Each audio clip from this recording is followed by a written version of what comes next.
প্ৰিয় দৰ্শকসকল, আজিৰ ৰেচিপি হৈছে চিকেন ম'ম'। চিকেন ম'ম' বনাবলৈ আমাক লাগিব এপোৱা ব্ৰইলাৰ মাংস লৈ লৈছোঁ, হাড়কেইডাল উলিয়াই লৈছোঁ, দুপোৱা ময়দা, পিঁয়াজ 3টামান কাটি লৈছোঁ, চিমলা মিৰিচ 2টা, কেঁচা জলকীয়া 2টামান কাটি লৈছোঁ, ধনিয়া, ৰচুন, আদা আৰু বিলাহী 2টা চাটনি বনাবৰ কাৰণে লৈ লোৱা হৈছে। ম'মৰ লগত মিলাবৰ কাৰণে অলপ মিক্সিত মিহি কৰি লৈছোঁ।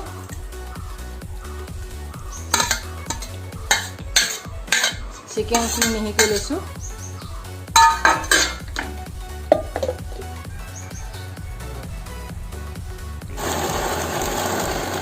মাংসখিনি 5 ছেকেণ্ড পিচি ল'লোঁ। এতিয়া পিঁয়াজখিনি অলপ পিচি ল'ম। পিঁয়াজ আৰু জলকীয়া সকলো পিচি ল'ব লাগিব। যিমানখিনি আছিলে চব পিচি দিছোঁ ইয়াতে।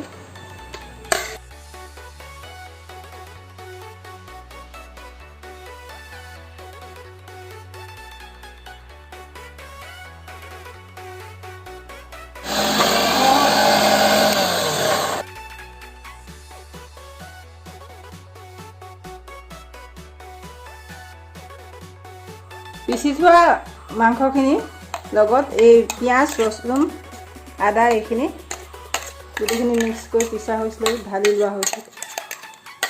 গোটেইখিনি মিলাই দিব লাগিব।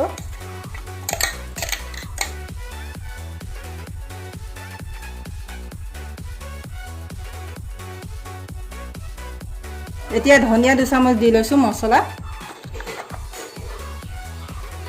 ৰেড চিলি 2 চামুচ দি দিছোঁ, নিমখ 2 চামুচ, হালধি,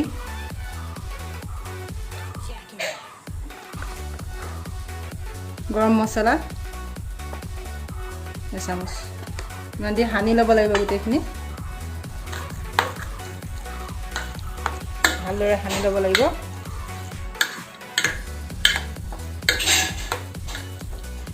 ময়দাখিনি আটা মঠাৰ দৰে মঠি ল'ব লাগিব।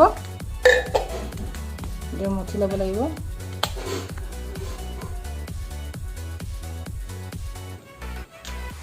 এইদৰে ময়দাখিনি মঠি ল'লোঁ। মঠি লৈ পুৰি বনোৱাকৈ সৰু সৰুকৈ গোল কৰি লৈ পেলাই পুৰি যেনেকৈ বনাওঁ তেনেকৈ বনাব লাগিব।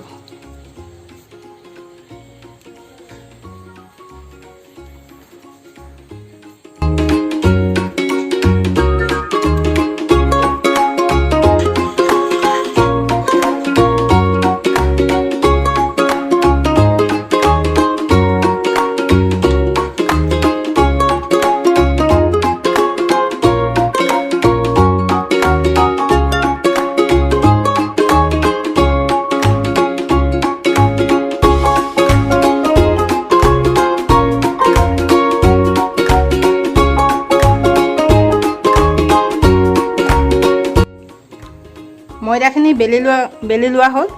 এতিয়া আঠা লাগি ধৰিবৰ কাৰণে ছাইডটোত পানী লগাই লৈছোঁ। এতিয়া চিকেনখিনি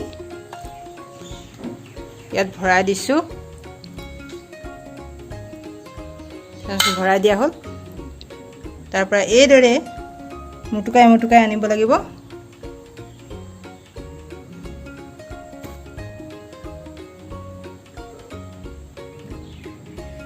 মুটুকাই মুটুকাই আনিব লাগিব।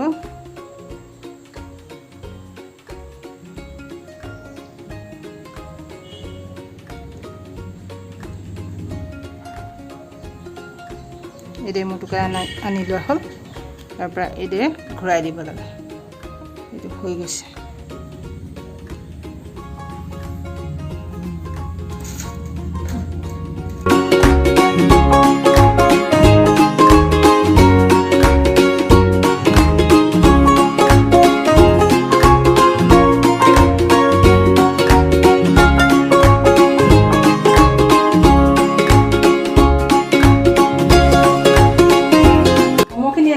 ফুলতা শেপ বনাই ল'লোঁ। এতিয়া গৰম পানী উতলাব লাগিব।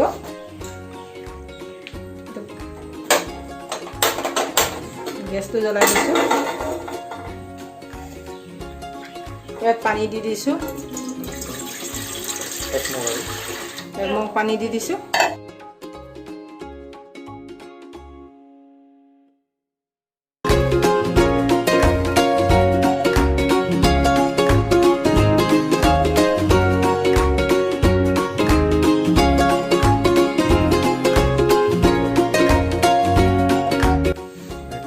এতিয়া 15-20 মিনিট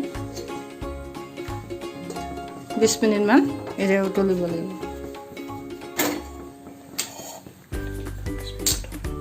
15-20 মিনিট মানৰ পিছত মমটো হৈ যাব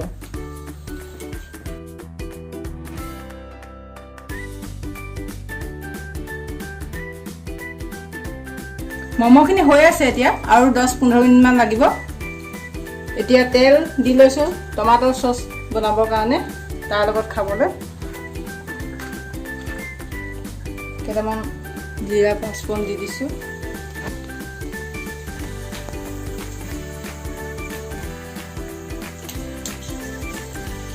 হালধি অকণ দি দিছোঁ জিৰা ধনিয়া অকণমান দি দিছোঁ নিমখ অলপ দিছোঁ এতিয়া টমাটৰ পেষ্টটো ঢালি দিছোঁ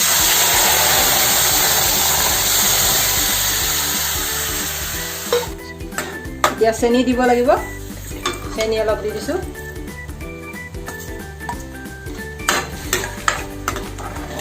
লৰালে অলপ ডাঠ হ'ব লাগিব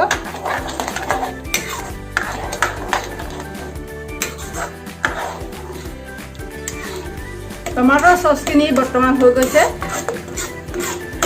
ভালকৈ লৰাই দিছোঁ ডাঠ হৈ গ'ল এতিয়া